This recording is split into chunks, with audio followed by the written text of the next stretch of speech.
नमस्कार मित्रों। आकार आईएएस के एमपी जीके में मध्य प्रदेश की जनजातियों का दूसरा लेक्चर है। गोंड जनजाति। गोंड शब्द की उत्पत्ति तेलुगु भाषा के गोंड शब्द से हुई है, जिसका अर्थ होता है पहाड़। अर्थात यह जनजाति पर्वत क्षेत्रों में निवास करती है, जिसके फलस्वरूप इन्हें गोंड की संज्ञा दी जाती है। गोंड भारत की सबसे बड़ी जबकि मध्य प्रदेश की दूसरी सबसे बड़ी जनजाति है। यह जनजाति मुख्य रूप से नर्मदा के दोनों किनारों पर विंध्य और सतपुड़ा अंचल में घने रूप में बसी हुई है। गोंडों के विवाह दूध लौटावा। इस विवाह प्रथा के अंतर्गत बुआ या मामा के लड़के या लड़की आपस में विवाह करते हैं। सेवा विवाह। इसमें वर द्वारा वधु मूल्य नहीं चुकाने की स्थिति में वर भावी ससुर के यहाँ सेवा करता है, जिससे खुश होकर उसे कन्या दे दी जाती है तथा वह व्यक्ति लामानाई कहलाता है। इसे सेवा विवाह कहा जाता है। पठोनी विवाह। दुल्हन बारात लेकर दूल्हे को लाती है। चढ़ विवाह। दूल्हा बारात लेकर दुल्हन को लाता है। स्मरणीय तथ्य। देश का प्रथम आदिवासी संचार केंद्र झाबुआ में है। इंदिरा गांधी जनजाति विश्वविद्यालय अमरकंटक है। वेरियर एल्वेन की कृति the Baiga Muria and their Ghotul. Madhya Pradesh का पहला जनजातीय रेडियो प्रसारण केंद्र वन्या। व्यवसाय के आधार पर गोंड उपजातियाँ। अगरिया लोहे का काम करने वाला वर्ग। प्रधान पुजारी का काम करने वाला वर्ग। ओझा पंडिताई या तांत्रिक क्रिया करने वाला वर्ग। सोलहास बढ़ई का कार्य करने वाला वर्ग। कोयला भूतिस नगरों में नृत्य करने वाला वर्ग। निवास स्थान के आधार पर गोंडों को निम्न उपजातियाँ हैं। राजगोंड ये भूमि के स्वामी होते हैं। धूर गोंड ये साधारण वर्ग के होते हैं। मुड़िया या मारिया अत्यंत पिछड़ी गोंड जनजाति। मध्य प्रदेश के बड़े हिस्से में गोंड शासकों का साम्राज्य रहा है, जिनमें प्रमुख रूप से रानी दुर्गावती, शंकर शाह व रघुनाथ शाह उल्लेखनीय है। गोंड के प्रमुख त्यौहार मेघनाद है, बिदरी पूजा, बकपंथी, नवाखानी, जवारा, मड़ई, छेड़ता। गोंड में प्रमुख देवता है बूढ़ा देव। ये इनके मुख्य देवता है जो साल के वृक्ष पर निवास करते हैं। ठाकुर देव ये ग्राम भूमि के देवता कहलाते हैं। दुल्हा देव ये बीमारियों को दूर करने वाले देवता हैं। इसके अलावा गोंड जनजाति प्रकृति पूजक होती है, जिसमें ये नाग के साथ साथ पीपल के वृक्ष की भी पूजा करते हैं। गोंड के प्रमुख नृत्य है कर्मा, सेला, बढ़ोनी, सुआ, दीवानी, सजनी, कहरवा। अन्य महत्वपूर्ण बातें। घोटुल प्रथा। अविवाहित युवक युवतियों के लिए घोटुल नामक संस्था होती है, जिसमें विवाह के पूर्व ही उन्हें आपस में प्रणय संबंध बनाने की स्वतंत्रता होती है। वर्ष 1947 में बैरियर एल्विन ने the Muria and their Ghotul नामक पुस्तक प्रकाशित की थी। मृतक संस्कार। गोंडों में मृतक संस्कार की दो विधियां प्रचलित हैं, अर्थात यह शवों को दफनाते भी हैं और जलाते भी हैं। मृत्यु के समय गाए जाने वाले मृत्युगान को खेहुल पाटा कहलाता है। कर्मा नृत्य। कर्मा विश्व का प्रथम लोक नृत्य है, जिसे गिनीज बुक में शामिल किया गया है। कृषि। गोंड मुख्यतः एक कृषक जनजाति है और इनके द्वारा की जाने वाली कृषि को बारी नाम से जाना जाता है। इनका प्रतीक चिन्ह हल है। बंगला। गोंडों के घर में अतिथियों के लिए एक पृथक कमरा होता है, जिसे बंगला कहा जाता है। नोहडोरा ये चित्र गोंडों में विशेष प्रचलित है, जो दीवारों पर उकेरा जाता है। प्रमुख व्यक्ति। संग्राम शाह और दलपत शाह गोंड नरेश थे। रानी दुर्गावती दलपत शाह की पत्नी गढ़मंडला की रानी थी। अगली जनजाति है बेगा। बेगा शब्द का शाब्दिक अर्थ पुरोहित होता है, इसलिए इन्हें पंडा भी कहा जाता है। बेगा ग्राम पुरोहित होने के साथ साथ चिकित्सक भी होते हैं। इस जनजाति का विकसित रूप बिंजवार कहलाता है। यह द्रविड़ समुदाय की आदिम जनजाति है। मध्य प्रदेश में पाई जाने वाली बेगा जनजाति भारत सरकार द्वारा घोषित मध्य प्रदेश की 3 अति पिछड़ी जनजातियों में से एक है। बेगा की उपजातियाँ हैं नरोतिया, भरोतिया, बिजवार, रायमेना, कठमेना, नाहर। बेगा में नृत्य है रीना, कर्मा, परधोनी, सुआ, सेला, दशहरा, ददरिया। बेगा के देवता है बूढ़ा देव, दुल्हा देव, ठाकुर देव, नारायण देव, खेर माता, दुल्ही देवी, बूढ़ी माई। बेगा में विवाह है मंगनी विवाह, चढ़ विवाह, उठवा विवाह, चोर विवाह, पेदुल विवाह, लमसना विवाह, उधारिया विवाह। महत्वपूर्ण बिंदु। स्थान। इनका निवास मुख्यतः मंडला, बालाघाट, डिंडोरी, शहडोल आदि जिलों में है। बेगा भारत के मध्य प्रदेश, झारखंड, छत्तीसगढ़ राज्यों में पाई जाने वाली जनजाति है। बेगाचक डिंडोरी जिले का बेगाचक 60 किलोमीटर चौड़े तथा 300 किलोमीटर लंबे क्षेत्रफल में फैला हुआ है, जहां बेगा जनजाति सर्वाधिक पाई जाती है। कृषि बेगा जनजाति के लोग धरती को अपनी माँ मानते हैं, इसलिए धरती पर कभी हल नहीं चलाते। इस जनजाति का मानना है कि हल चलाने से धरती माता को चोट लगती है और उन्हें पीड़ा होती है। इनका मुख्य व्यवसाय कृषि है। यह मुख्यतः स्थानांतरित या झूम कृषि करते हैं, जिसे बेवार या पोंडू भी कहा जाता है। कुल्हाड़ी इनका प्रमुख औजार है। इनमें महिलाओं द्वारा हल को स्पर्श करना प्रतिबंधित है। पूर्वा इस जनजाति के गांव को पूर्वा कहते हैं। किस जनजाति के? बेगा जनजाति। बेगा जनजाति के गांव को पूर्वा कहते हैं, जिसकी सुरक्षा करने वाले व्यक्ति को कोटवार तथा पुरोहित का कार्य करने वाले व्यक्ति को बेवात कहा जाता है। भोजन मांस, विशेषकर सुअर, मोटे अनाज, फल एवं कंदमूल आदि। बेगा जनजाति के लोगों को पेय पदार्थ पेज पसंद होता है। पेज चावल, मक्का, कुटकी के घोल से बनाई जाती है। बेगा जनजाति का सुबह का भोजन बासी, दोपहर का भोजन पेज, रात्रि का भोजन बिहारी कहलाता है। पौधा प्रथा बेगा जनजाति में पौधा प्रथा पाई जाती है, अर्थात बेल उधार लेकर कृषि करते हैं। पंच प्रथा बेगा जनजाति में पंचायतन व्यवस्था होती है, जिसमें 5 प्रकार के पंच मुकदम, दीवान, समरथ, कोटवार, दवार होते हैं। मुकदम इनका मुखिया होता है।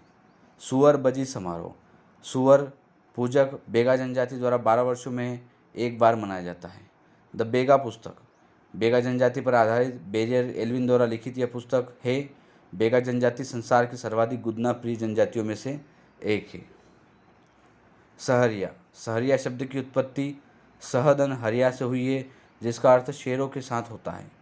फारसी भाषा में सहार का अर्थ जंगल से होता है और यह जनजाति जंगलों में निवास करती है, इसलिए इसे सहरिया कहा जाता है। नोट सहरिया जनजाति का मुख्य निवास शाहबाद का जंगल है, जो कोटा राजस्थान से गुना तक विस्तृत है। जनसंख्या की दृष्टि से सहरिया जनजाति मध्य प्रदेश की 5वीं सबसे बड़ी जनजाति है, जो मुख्य रूप से ग्वालियर, शिवपुरी, मुरैना, गुना अर्थात मध्य प्रदेश के उत्तर पश्चिमी भागों में निवास करती है। यह मध्य प्रदेश की 3 अति पिछड़ी जनजातियों में से एक है, जो कि स्वयं को भीलों का छोटा भाई मानते हैं तथा शराब का अत्यधिक सेवन करना पसंद करते हैं। अधिकांश सहरिया क्षय रोग से ग्रस्त है। धर्म में अटूट आस्था रखने वाले सहरिया जनजाति पर हिंदू धर्म की मान्यताओं का अत्यधिक प्रभाव है। ये लोग दशहरा, दिवाली, होली, रक्षाबंधन, नवरात्रि, मकर संक्रांति आदि त्योहारों को मनाते हैं। महत्वपूर्ण बिंदु समाज सहरिया जनजाति का समाज पितृसत्तात्मक है। इनमें संयुक्त परिवार की अवधारणा है, जिनकी पारिवारिक इकाई को कुटुंब कहते हैं तथा पंचायत का मुखिया पटेल कहलाता है। आवास ये समतल मैदानों पर एक दूसरे से लगे हुए घरों में रहते हैं, जिसे सहराना कहा जाता है। घरों के बीच बंगला नामक सामुदायिक भवन अर्थात धर्मशाला का निर्माण किया जाता है। आर्थिक क्रियाएं कृषि, मजदूरी, वनोपज संग्रहण, पशुपालन तथा मत्स्य आखेट आदि।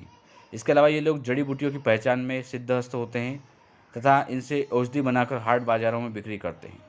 नृत्य सहरिया जनजाति के लोग मुख्यतः लहंगी नृत्य, रागिनी नृत्य, दुलदुल घोड़ी तथा तेजाजी नृत्य करते हैं। संग्रहालय सहरिया जनजाति का संग्रहालय मध्य प्रदेश के श्योपुर जिले में स्थित है। अगली जनजाति है भारिया जनजाति। भारिया शब्द का वास्तविक अर्थ है ज्ञान का अभाव। यह जनजाति भार ढोने का कार्य करती थी, इसलिए इन्हें भारिया कहा गया। यह मध्य प्रदेश की सबसे पिछड़ी जनजाति है, जो छिंदवाड़ा, सिवनी, मंडला, जबलपुर जिलों में निवास करती है। छिंदवाड़ा जिले के तामिया विकासखंड के पातालकोट नामक स्थान पर भारिया जनजाति का एक समूह सदियों से निवास कर रहा है। भारिया द्रविडियन परिवार की प्रमुख जनजाति है, जो प्रदेश की विशेष पिछड़ी जनजातियों में शामिल है। यह गोंडों को अपना अग्रज अथवा बड़ा भाई मानती है। 1981 की जनगणना में पातालकोट में निवासरत भारिया जनजाति को जंगलियों के भी जंगली कहा गया था। भारियाओं का मूल नाम भूमिया है। छिंदवाड़ा, सिवनी जिले में इन्हें भारिया या भरिया कहा जाता है, जिनका पारंपरिक कर्म कृषि मजदूर है। भारिया में महत्वपूर्ण बिंदु उपजातियाँ इनकी भूमिया, भूइहार, पंडो। नृत्य भड़म, सेतम, कर्मा, सेला। पर्व त्योहार बिदरी पूजा, नवाखानी, दिवाली, जात्रा। बोली भारिया जनजाति की बोली भरनोती है। देवता भारिया जनजाति अपना पूर्वज राजा कर्णदेव को मानती है। मुखिया भारिया समाज का मुखिया पटेल कहलाता है। विवाह इस जनजाति में सगोत्री विवाह वर्जित होता है। इनमें मामा व बुआ के पुत्र पुत्रियों के आपस में विवाह को प्राथमिकता दी जाती है। इसके अतिरिक्त मंगनी विवाह, लमसेना विवाह, राजी बाजी विवाह, विधवा विवाह भी प्रचलित है। इनमें चूड़ी प्रथा प्रचलित है। निवास, भारिया जनजाति के समूह को ढाना कहा जाता है। इनके घर 2 पंक्तियों में श्रृंखलाबद्ध होते हैं, जिसमें 2 से लेकर 25 घर होते हैं। भारियाओं के घर घास फूस, लकड़ी एवं बांस के बने होते हैं। मुख्य अन्न महुआ एवं आम के बीजों की रोटी वर्षा ऋतु में खाते हैं। नोट, मध्य प्रदेश में पातालकोट जो है मध्य प्रदेश का सबसे गहरा बिंदु माना जाता है, जो कि घोड़े की नाल की आकृति का दिखाई देता है। पातालकोट का शाब्दिक अर्थ पाताल को घेरने वाला पर्वत या किला, जो कि चारों ओर से तीव्र ढाल वाली पहाड़ियों से घिरा है। पातालकोट 79 किलोमीटर की गहरी प्राकृतिक खाई है, जहाँ सूरज देर से उगता है तथा जल्दी डूब जाता है। कोल जनजाति, कोल जनजाति मध्य प्रदेश की तीसरी सबसे बड़ी जनजाति है।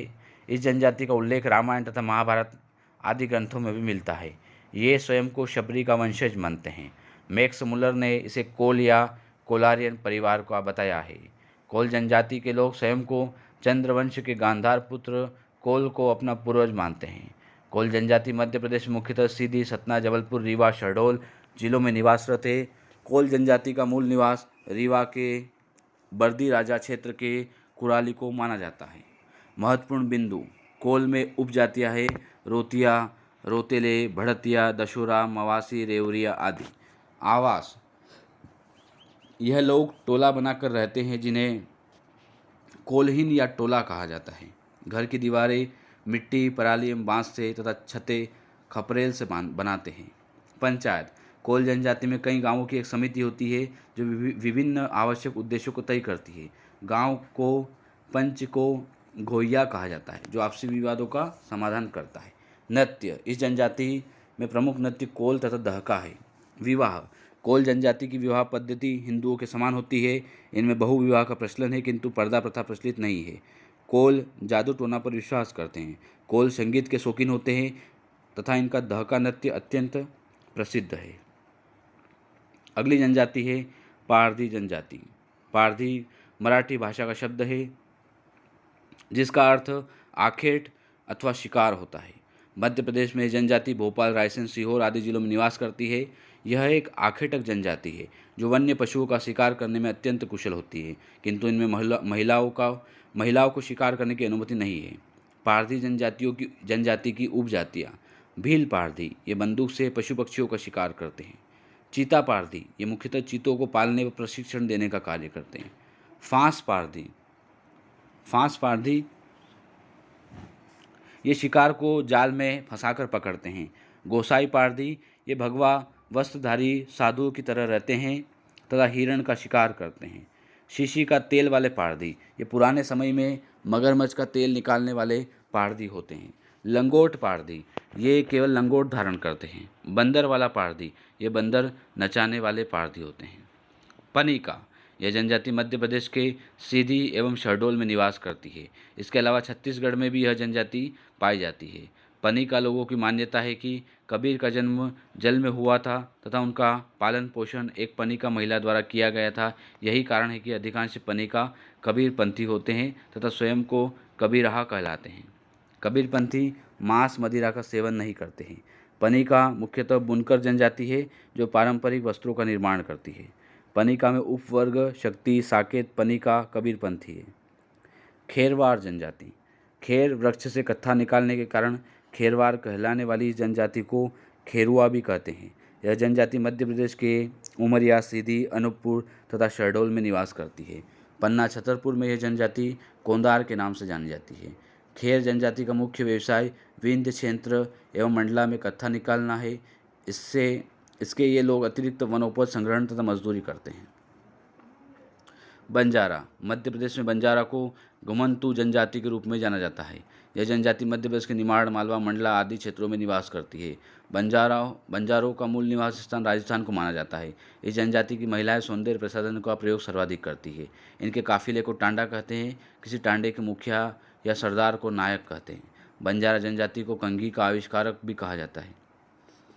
बंजारे सिख धर्म से सर्वाधिक प्रभावित होते हैं।